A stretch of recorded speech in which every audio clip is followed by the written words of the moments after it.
দার্জিলিং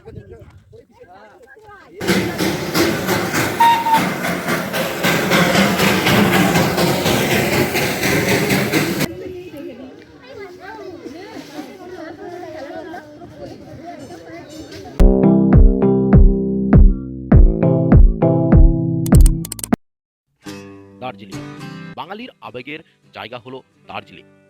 বাঙালির নস্টালজিয়ার একটা বড় অংশ, কৈশোরের ভালো লাগা, যৌবনের প্রেম আর বার্ধক্যের অবসর যাপনের সেরা ঠিকানা দার্জিলিং।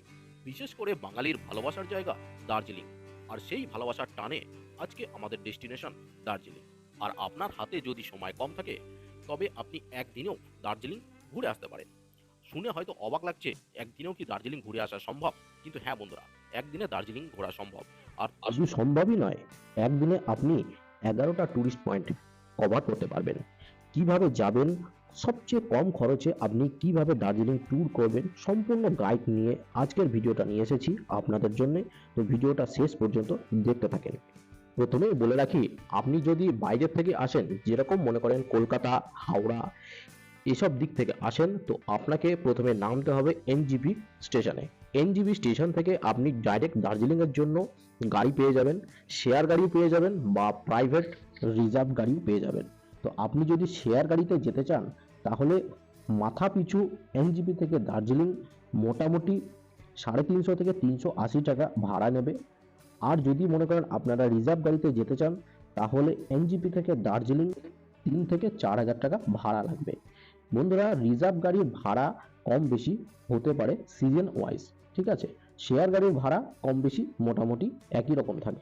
তো আমরা শিলিগুড়ি জংশন থেকে আমরা দার্জিলিং পৌঁছাচ্ছি।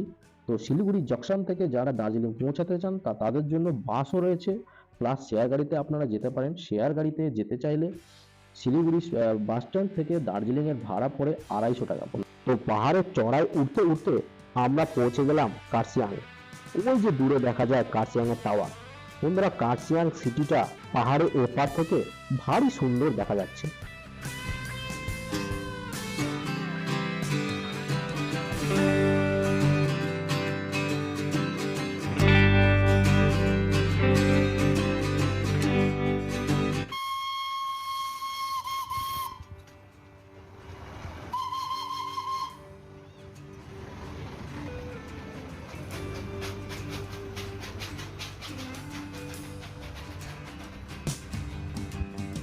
এখানে যেমন রয়েছে ঐতিহ্যবাহী টয় ট্রেন, ঠিক তেমনই দেখতে পাওয়া যায় মাথা উঁচু করে দাঁড়িয়ে থাকা শৈলবাহী পর্বত কাঞ্চনজঙ্ঘা। তো অবশেষে আমরা পৌঁছে গেলাম আমাদের হোটেলে। আর এই হোটেলটি দার্জিলিং স্টেশনের থেকে একদম কাছে। বন্ধুরা বলে রাখি, এই হোটেলের ভাড়া কত। 4 বেডরুম, খাওয়া দাওয়া 3 বার খাওয়া দাওয়া নেই। এই হোটেলের ভাড়া 3500 টাকা, 3500 টাকা। বন্ধুরা, সিজন টাইম বলে ভাড়াটা একটু হয়তো বেশি, বাট এটা অফ সিজনে ভাড়া অর্ধেক হয়ে যায়। এখন আপনার মনে হতে পারে যে এই হোটেলের ভাড়াটা অনেকটাই বেশি, কিন্তু বন্ধুরা আপনি একটা জিনিস খেয়াল করেন, এখানে আপনাকে 3 টাইম খাবার দেওয়া হবে। প্রথমে আপনাকে লাঞ্চে দেওয়া হবে মাছের ঝোল, সবজি, ডাল, ভাত। ডিনারে আপনি পাবেন চিকেন, মাছ, ডাল, সবজি, অথবা চিকেন, সবজি, রুটি, আপনার যেটা ইচ্ছা আপনি খেতে পারেন। পরের দিন সকালে ব্রেকফাস্টে আপনাকে দেয়া হবে পরোটা, সঙ্গে থাকবে সবজি, চা অথবা কফি। তো এখানে সবথেকে বড় জিনিস যেটা আমরা বুঝতে পারলাম, যে খাবারটা আপনি টোটালি বাঙালিয়ানা খাবার পাবেন, যেটা হয়তো অন্য হোটেলে আপনারা নাও পেতে পারেন। এরপরে আমরা গাড়ি বুক করেছিলাম। রিজার্ভে 4,000 টাকা গাড়ির ভাড়া। টোটাল 11টা ট্যুরিস্ট পয়েন্ট তারা ভিজিট করাবে, মেন ট্যুরিস্ট পয়েন্ট। তো আমার হিসাবে 11টা ট্যুরিস্ট পয়েন্ট ভিজিট করার জন্য 4,000 টাকা ঠিক আছে, সিজন টাইমে ইটস ওকে। তো কী কী ট্যুরিস্ট পয়েন্ট আমরা ভিজিট করছি, ভিডিওটির সঙ্গে থাকেন।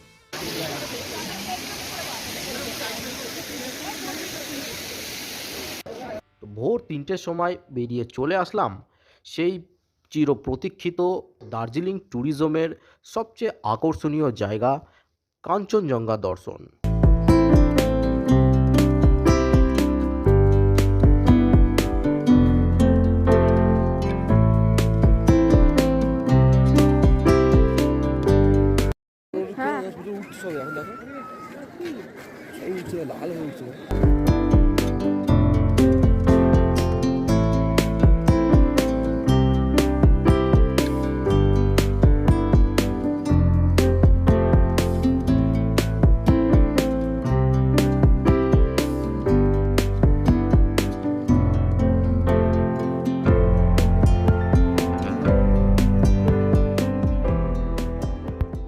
সুন্দরভাবে কাঞ্চনজঙ্ঘাকে দেখতে পেয়ে আমাদের দার্জিলিংয়ে আসা সার্থক।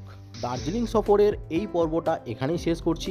এর পরের পর্বে আপনাদের দেখাবো রক গার্ডেন, মনেস্ট্রি, চিড়িয়াখানা, মিউজিয়াম, রোপওয়ে, টি গার্ডেন।